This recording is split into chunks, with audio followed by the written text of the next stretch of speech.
Mpendwa, tega sikio lako, sikiliza kwa makini ujumbe huu kisha ufanyie kazi.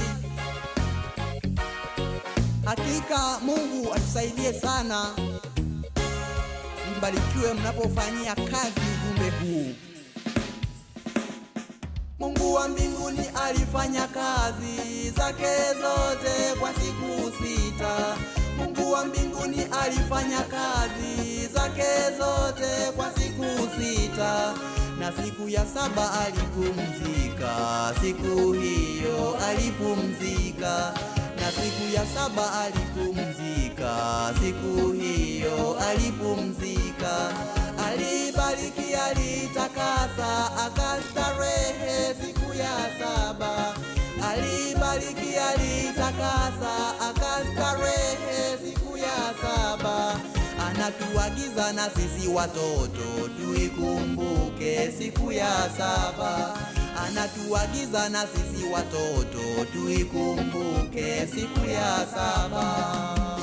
Sabato yake Bwana imebadilishwa.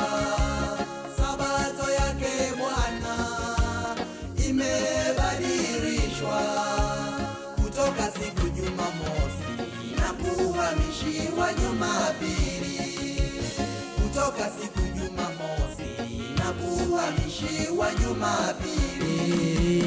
Sabato yake Bwana imebadilishwa. Sabato yake Bwana imebadilishwa kutoka siku Jumamosi na kuhamishiwa Jumapili.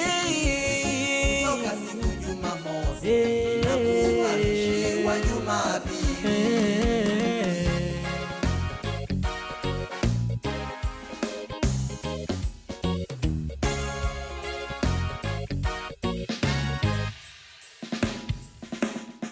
Ulimwengu wote tunajua hili, Yesu alikufa Ijumaa.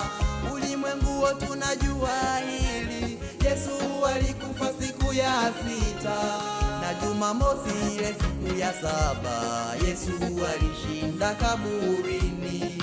Na Jumamosi ile siku ya 7 Yesu alishinda kaburini. Lakini Jumapili Mwokozi Yesu alifufuka, ambayo siku ya kwanza.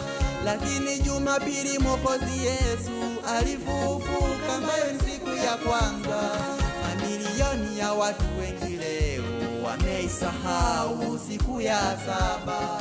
Mamilioni ya watu wengi leo wameisahau siku ya 7.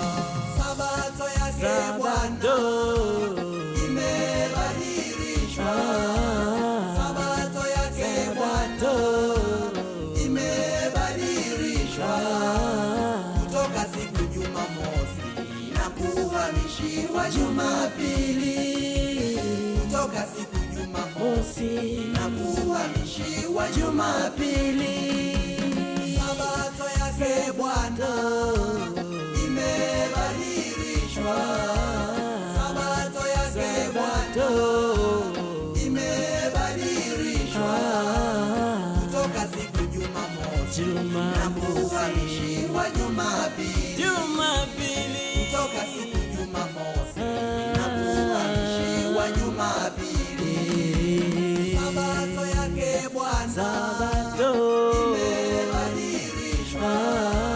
Sabato yake Bwana imebadilishwa kutoka siku Jumamosi na kuhamishiwa Jumapili.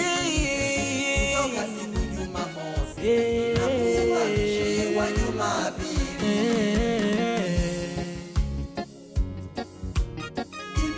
Imebadilishwa.